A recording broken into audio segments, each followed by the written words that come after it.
what we see is a very disturbing trend in American law enforcement.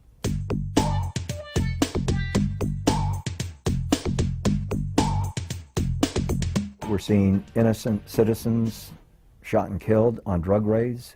We are seeing the wrong house hit on a drug raid. We are seeing high-powered weapons in the hands of untrained and therefore unskilled police officers. We're seeing scared cops who've been made to believe that, that they are going after the enemy, that is the mindset, who are much more likely to engage in impulsive behavior. And that ain't the way it's supposed to be. It's just not. I don't blame the agents.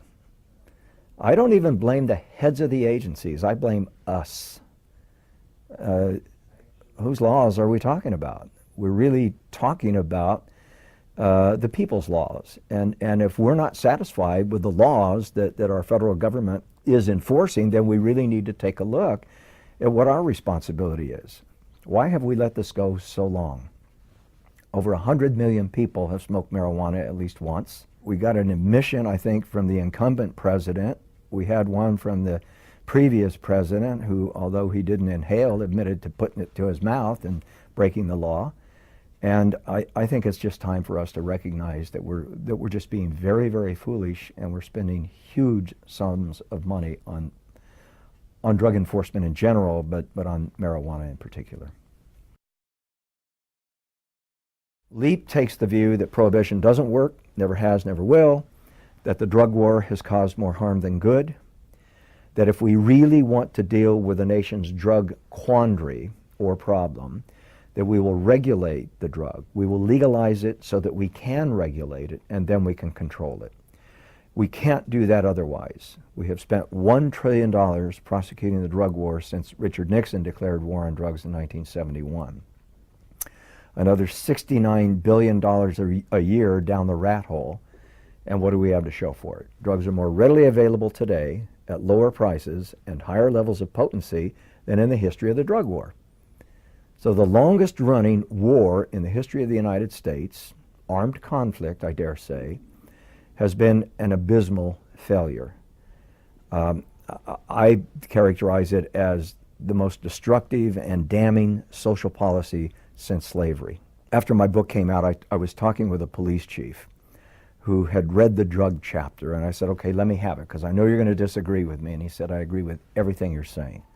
I said, gosh, can I quote you? And he asked, well, what have you been smoking? And he said, no, you can't quote me. He was a new major city police chief. And I, by the way, talked to an awful lot of police chiefs and other elected officials who whisper their support for the legalization approach, but who are, for a variety of reasons, most of which are obvious, reluctant or fearful to speak out. But I asked this guy, as we were comparing notes over our drug of choice in the bar afterwards, how many people under the influence of marijuana turn violent on you? And I'm not talking about marijuana and any other drug, most particularly beer or wine or distilled spirits. How many have turned violent on you in your career as a cop? None. I've asked that question over and over and over in the last 2 or 3 years on book tour and speaking engagements and so forth. Not one police officer, not one has said, oh, I remember I had this pothead who, swung on me and I had to do this and so on and so forth. Then I'll ask, how about drunks? How about people under the influence of alcohol? And it's laughable. What, 5 minutes ago, 10 minutes ago? Come on.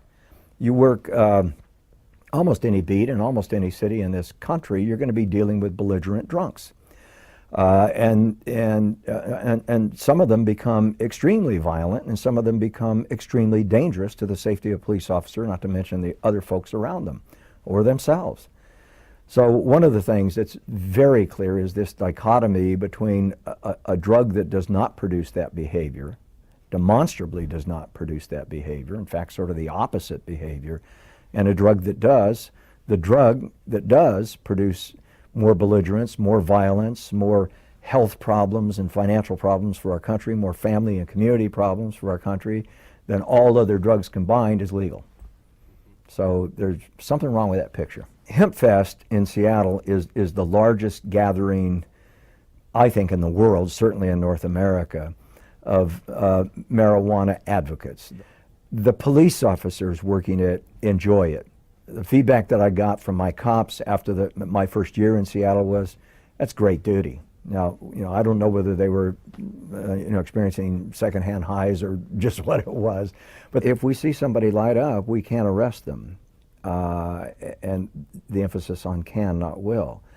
On the other side, the organizers are announcing to the crowd, you cannot break the law while you're here.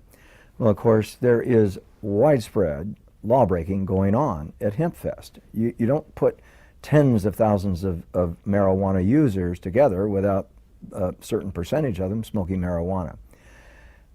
The officers exercise discretion. Marijuana in the city of Seattle is now the lowest enforcement priority, the result of a citizen initiative, I-75. I think it was 2003, after I retired.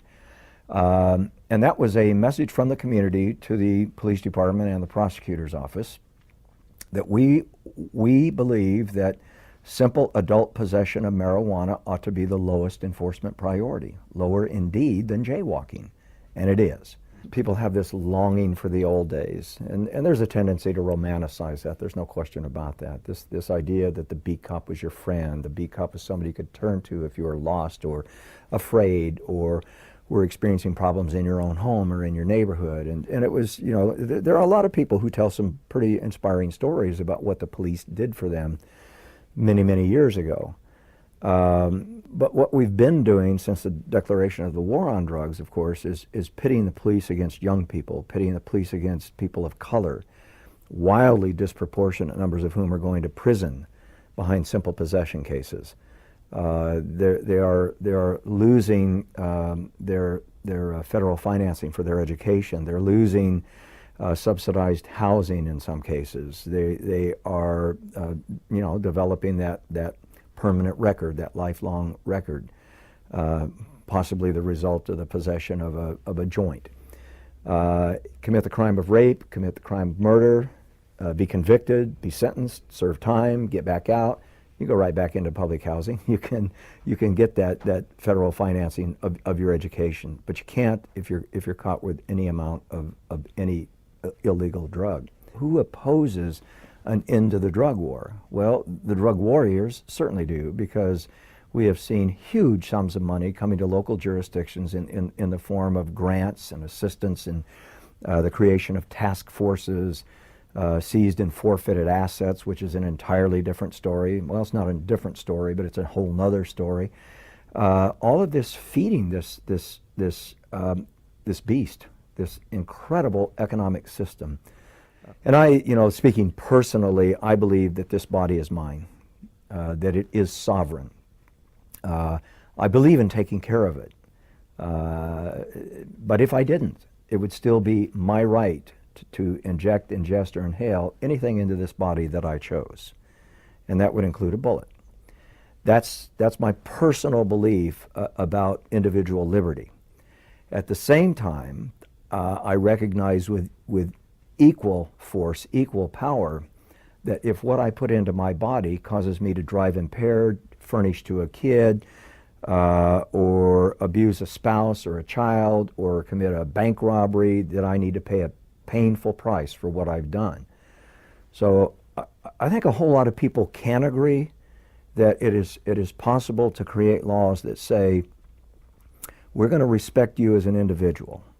Once you venture out, or perhaps within the confines of your own home, you commit criminal acts that hurt other people, stand by, because you're going to pay for it. And that, I think, that resonates with an awful lot of people who haven't really thought through certain of the implications of the drug war. Society, friends, neighbors, let's think about what we're doing, arresting people over and over and over again, and not achieving a safer street, a cleaner street, a more healthy environment for our kids or for our business owners or for anyone else.